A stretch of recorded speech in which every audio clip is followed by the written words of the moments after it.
What is up, everyone, and welcome to a special edition of The Danny Show. I'm your host, Daniel Cody. This is where I give commentary and reviews on all things wrestling. Before we get started, I want to say thank you guys for joining and happy birthday to the Olympic gold medalist, Kurt Angle, the wrestling machine.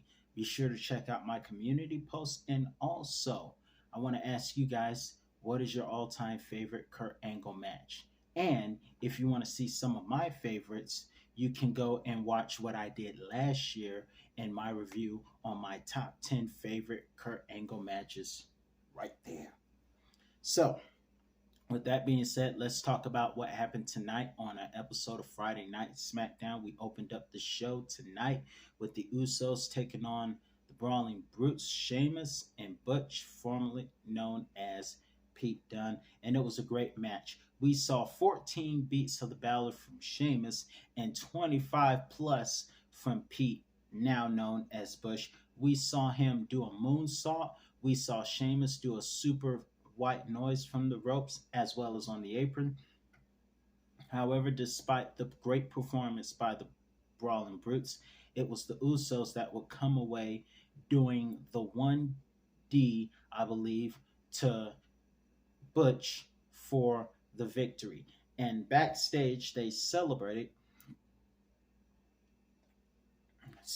Backstage, they celebrated, letting us know that Roman Reigns will be here next week on SmackDown. And we might see the original Sami Zayn come back because Sami was advised to get a trim, which means he's probably going to go back to his original NXT like look, his original days of Sami Zayn. We might see that. We don't know. I think Jey Uso just doesn't like his look. I mean, last week he said Sammy's still ugly. In other news, we have LA Knight calling out Bray Wyatt. Why do you continue to provoke this man? I'm just saying. The guy's already been through a lot. First of all, thoughts and prayers to Bray Wyatt because he's going through a lot. And I really hope to God that Barry Windham, uncle of Bray Wyatt, survives and overcomes this heart attack, man, because the holidays are no time to have a funeral. I'm just saying, the holidays are just not a good time to bury someone. It's never a good time to bury someone, but the holidays especially. So my thoughts and prayers are with Bray Wyatt, and I hope his uncle gets better. But LA Knight, leave Bray Wyatt alone. The guy is going through a lot. Don't provoke him. I know you're doing your own little investigation. You Skillet said he felt like a monster, and technically Skillet is a quote Christian band, so I think he's asking the good Lord to help him not feel like such a monster. But Bray Wyatt is also trying, like Skillet, to fight the monster. But you are really helping provoke the monster, known as Uncle Howdy. So, LA Knight, leave the man alone. He got trapped in a locker room with somebody who's obviously probably a stunt double for it. Also, legend has it that there's a YouTuber who is also a wrestling reviewer and wrestling video shower named Cosmic Guy, and he said, some of you will see in my shorts, Dark Fantasy Stable, he said that a couple of men from Ring of Honor would be a great stable to Bray Wyatt's alliance. Legend has it, two of them were seen in NXT this past Tuesday night. Speaking of NXT, New Day is set to challenge the Pretty Deadly team, yes, boys, tomorrow night. I hope they win. We don't know. But it's a possibility because New Day ruined the celebration of Pretty Deadly on NXT. And they had time to show up tonight to team up with Ricochet to take on Imperium or Imperi. What did New Day call him? Imperirat? Imperidot? Imperid something. Whatever they called him, it was funny. And they wrestled. They were actually there to keep company to make sure Imperium didn't have funny business during the contract signing. And before Adam Pearce can say, get the crew to remove the furniture, Walter, aka Gunter, was throwing tables like Jesus Christ in the Bible. And we had an amazing six-man tag match, great high octane match. It was a match that Ricochet using would win for the team using the shooting star press. I really love how Ricochet mixes it. One week it's the 650, the next week is shooting star, and I like how he always keeps us guessing on what he's going to do next. Also, great news. John Cena is returning to the last SmackDown of the year. Wonder if he's going to announce he's going to be in the Rumble. Hope, who knows? If John Cena is returning, we might be setting up for WrestleMania of next year between him and Austin Theory, or him and Logan Paul. Even though Logan Paul say he'll never fight again, I don't know if that meant he'll never wrestle again. I don't know. But who knows? That might mean we could be setting Cena up for next year. Speaking of setups at WrestleMania 39, let me just say I am a huge fan of The Rock, but it won't be necessary for The Rock to be in the Royal Rumble. Roman versus Rock will sell all by itself. So we don't need Rock versus Rock to win the Rumble. Hopefully, maybe Cody Rhodes will return to the Royal Rumble and win it.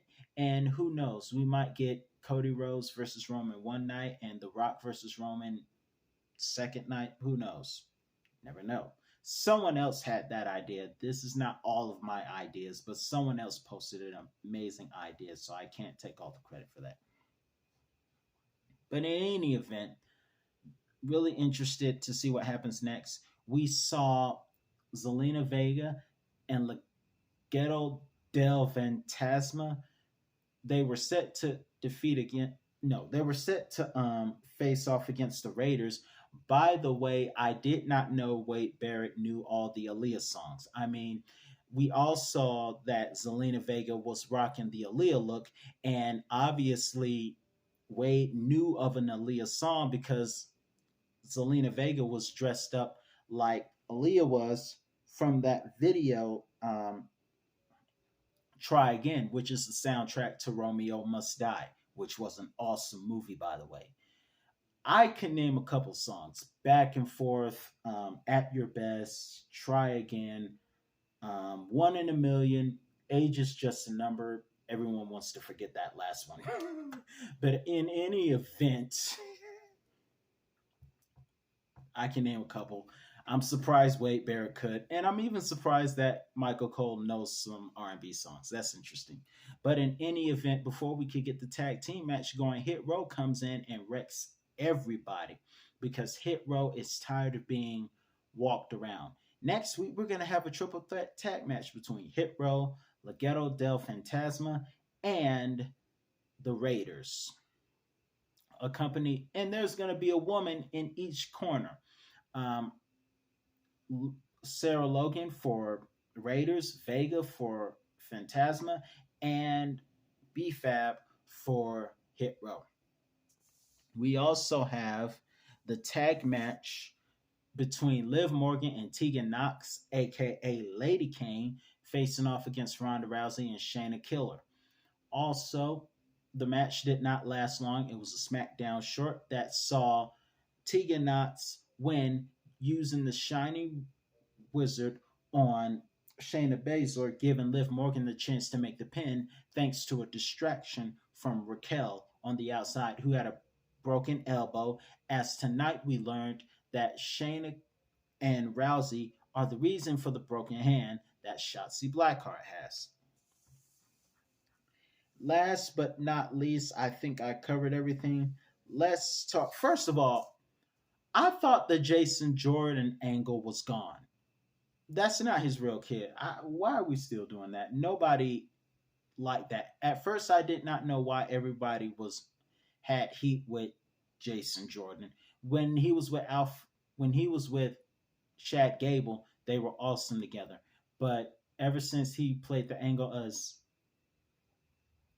Kurt's son, people weren't getting into it. And someone made a joke about how it would have been great if they had an angle of Kurt Angle's long lost son being Jason Jordan from an affair from that very cringy angle of Kurt Angle being the stalker of Charmel. Let me just say, since we're paying tribute to Kurt Angle, that angle, that storyline was 2005 had some strange storylines. Let's just start there. You had Eddie Guerrero, God rest his soul, and Rey Mysterio for the custody of Dominic.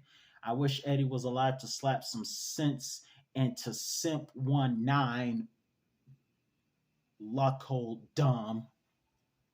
But you have that. And then you had the strange angle of storyline, rather, no pun intended, of Kurt Angle and Booker T in 2005. I just gotta say, after that, Kurt Angle just decided no more affairs, no more of. I think Kurt Angle went to Vince and said no more affair storylines because every time I try to stalk someone's wife, I always end up getting kicked below the Olympic gold medals. I mean, at Unforgiven 2000, faced off against Triple H, Stephanie McMahon kicked him in the Olympic jewels. Stalk Kurt Booker T's wife. Judgment Day 2005.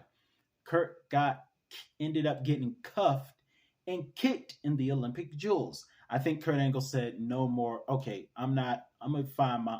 I'm gonna go back to Karen, not crazy Karen. His wife actually was legitimately named Karen. It is really a shame that I have to explain that. But Kurt went back to Karen and said, I'm going to stick with you. And then when they got divorced, he went to Giovanni and he just stayed faithful. He's not having any more adulterous angles because every time he does, he always gets kicked in the Olympic jewels by the wife. So I think Kurt learned the second time through Charmel. He didn't want no more heat. That was just a strange angle. But in any event, I thought the Jason Jordan thing was over. But fans didn't like it then, and they probably didn't like it now. But speaking of Kurt Angle, the ending was very hilarious. We got nostalgia. Alpha Academy came and interrupted Kurt Angle's birthday celebration. And then Kurt Angle said, you know what? I got a little present for you. Then he went out and got the milk truck, and it's going right back to 2001 when he sprayed milk all over the Alliance and Stone Cold Steve Austin. By the way, I'm glad he did. I hope all that milk that Kurt sprayed on the Alliance helped Stephanie McMahon, because if you remember, that was Stone Cold Steve Austin's appreciation night, and Stone Cold was interrupted by Kurt Angle. But I wish Kurt Angle had brought the milk truck sooner, because during the Stone Cold appreciation on Raw, Stephanie and her they had Lillian Garcia sing a song, and she was going to do well because Lillian Garcia can sing. Then Stephanie McMahon said, I'll sing for Stone Cold. I said, this is going to be terrible. And it was. I never laughed so hard. Stephanie is, don't let Triple H see this, but Stephanie's singing is just terrible. Just terrible. It is the most horrifying thing. I had nightmares. It was just the horrifying thing ever. I wish Kurt Angle had came out and stopped the horrible singing with his milk, but just, God have mercy. But in any event, back to tonight, Kurt Angle came out and sprayed the Academy with milk just like he did in 2001, and it was hilarious. Wade Barrett got it. I'm afraid I've got some bad news, because Wade Barrett got his suit ruined. But it was a very fun thing. Y'all ruined the cake. I just want y'all to know that. But I was going to make a joke about cake, but I don't think it would be a very nice joke, so I'm not going to do that. But in any event, you ruined the celebration, Alpha Academy, and you got sprayed with milk. You got, I almost said a J word. Thank you, Lord, because I almost said the J word, but I'm not going to say it. But you got milked. So it was legendary or Friday Night Milkdown. And then you had Alpha Academy being cowards. Michael Cole was just on fire at the end. But let me know what your favorite Kurt Angle moment was, what your favorite Kurt Angle match was as we celebrate Kurt Angle. I'm about to go watch a marathon of Kurt Angle's matches like I did earlier. That's all the time I have for you today. I'll be back with another review on all things wrestling. See you guys next time. Have a great weekend. Oh, it's true. It's darn true. See you later, folks. And drink milk.